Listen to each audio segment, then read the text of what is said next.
I spent 4 years of my elementary school days as the only African American in my class. However, I lived as though the difference in my skin to my classmates was a difference I nor anyone else could see. I had play dates, became a Girl Scout, attended summer camps, and all seemed normal early on. But though I was blind to my difference, others took on the role to point them out. And then I was pulled out of my colorblind naivety into the inevitable reality that was the color of my skin. A definitive moment that led to my racial recognition was the day I came to school with braids in my hair. I remember having my hair done the night before by my mom. Her fingers worked swiftly through my scalp and I sat unable to hold still for the 6 hours it took to complete it. But I was over the moon, excited to go to school the next day for everyone to see my hair.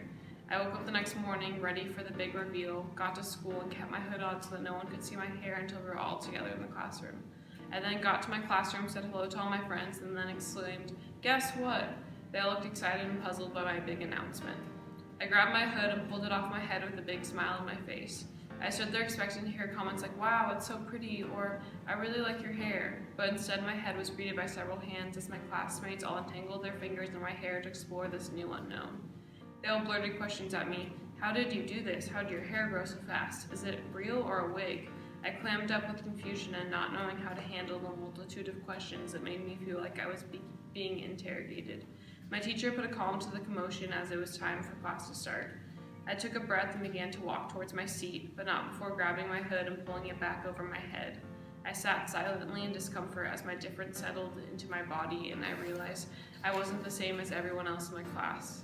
My hair wasn't long, flowing and blonde, my eyes were not piercing blue or green color, and my skin was not white.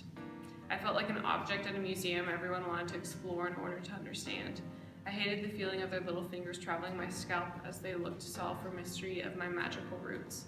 Being young was already such a hard task to try and belong, but being young and black and trying to belong was a weight my third grade self was unprepared to carry.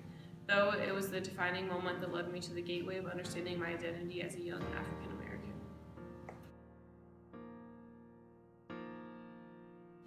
I think just kind of appalled that someone who's in third grade feels like something that's on display at a museum.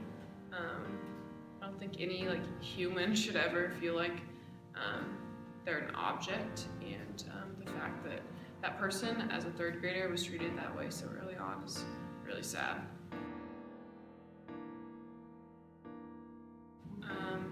I don't think I ever felt like I had to fight to be accepted or to belong.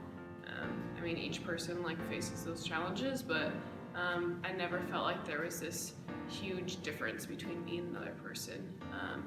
And I think just knowing that this person felt like their life was so much different because of the color of their skin, and that was something that I never had to think about or worry about. And yeah.